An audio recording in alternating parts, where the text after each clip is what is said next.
Okay, guys, in this video, we're going to talk about how to feel Zen, even if you're not a meditative monk or an Insta yoga model, or sometimes you feel like you just don't really have your together. Like, let's just be honest. A lot of us get frustrated. We get road rage. We get annoyed with emails, messages, pings, dings, whatever. Like all the different things that can happen to us throughout the day can easily get our anger thermometer to just like rise, and then all of a sudden we're just like the steam is coming out of our ears. And it's very important that we actually find a way to be able to bring that temperature back down and be able to find our Zen, both for our health, for our mental well-being, for the people around us. It's just generally good to do. So some of you guys may know that for about 10 years, I was actually a massage therapist. And because of this, what I learned was so much about scientifically what's happening to the body when you get a massage, when you take the time to do sound therapy or red light therapy or nutritional things, healing through energetic philosophies. There's a lot of different, there's Eastern philosophy, Western philosophy. There's all sorts of things going on in your brain, in your body, in the systems. But we're not going to get into that today. It's going to be more of a high level. Let's keep it just like, let's get a list of what can I do to chill out. But why did I become a massage therapist? Why does any of this even matter to me? Well, I mean, honestly, I was so stressed out. Back in 2014, I was working a job I hated, and I was just so stressed out. My whole body shut down due to MS. I think that stress was a huge part of it. I don't just think, they know that stress causes health problems like MS and stroke and a million other problems. So this is not about, all the scary things that stress can do, but that is why it is important to take these times to chill out, to find our Zen, to have tools in our toolbox to be able to bring it back down. So I just wanted to establish why is this so important, and then take some time to share that with you. So in my research over the years, I found many different ways to find my Zen. And it's only because I have those moments where I do get stressed out, because I am human and I'm not perfect. And so I think that this is something that everybody can relate to and everybody needs. And I will be doing more videos that will dive deeper into specific techniques. So if that's your jam, if you haven't already subscribed, now it's time to do that. For now, I want to go into a quick list of simple ways that you can find your Zen. And how did I come up with this list? A very trustable source. I asked my Facebook friends, but actually they did come up with some really good ways to be able to reach Zen. And I thought that I'd share some of these. So some of them are a little bit more unusual and unique, and some of them are ones you've heard before. But let's just dive in. So we have the classics: meditation, yoga, breath work. Then there's things like apps, like the Calm app.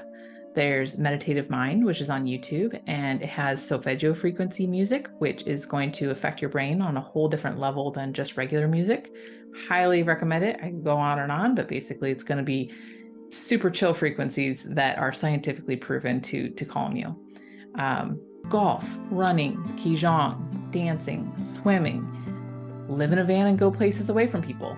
There you go. You can just reduce stress by not being around people. However, unfortunately, sometimes they're going to still seep back in because there's the internet, and there's different ways that even if you are living that van life, things are still going to stress you out. So how about we go over a few more just in case that doesn't do it.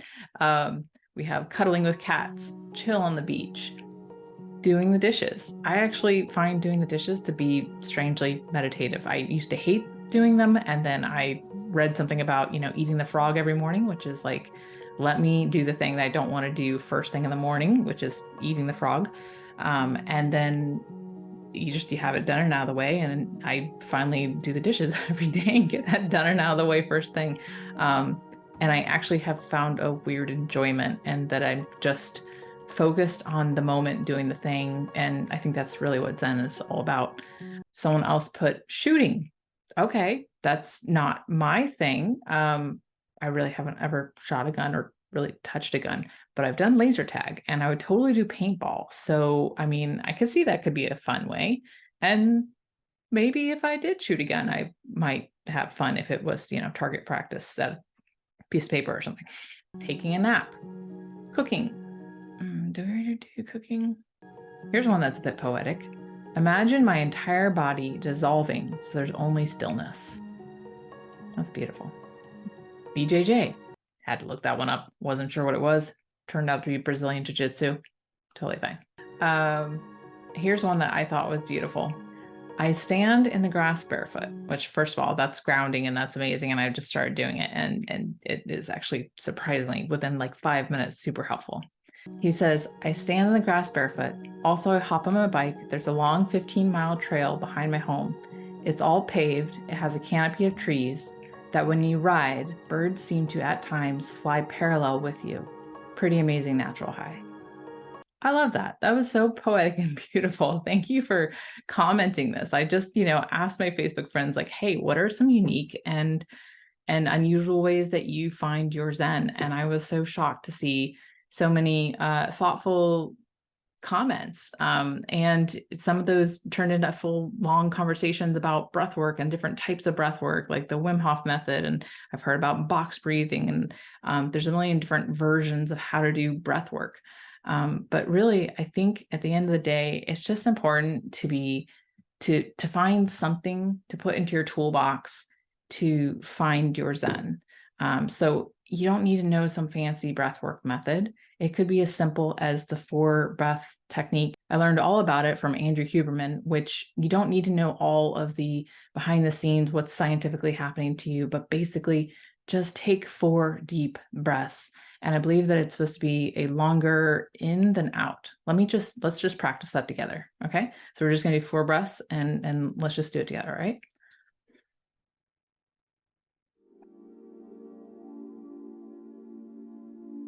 Okay. My exhale was longer that time.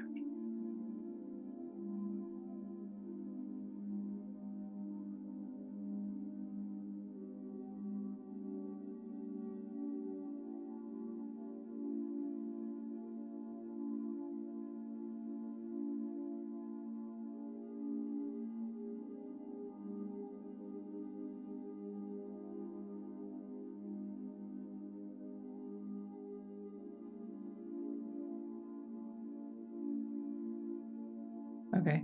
I don't know if it's supposed to be longer in or longer out. There is a method to that, but one way or another, I feel calmer. And this is hopefully what you're feeling too.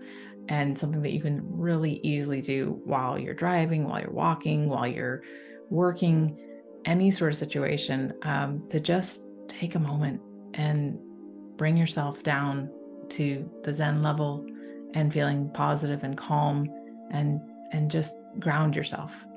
So I hope that this has been helpful. If it has, give me a like. If you have some unique ways that you use to calm yourself, put that in the comments below. And I look forward to seeing you on the next one where we'll get into a little bit more of the specifics. Does that sound good? Let me know what you want to hear about. I can go on and on about different ways to calm yourself and get really detailed. For now, we'll keep it high level with a simple list, and I hope you have a good day. All right. Bye.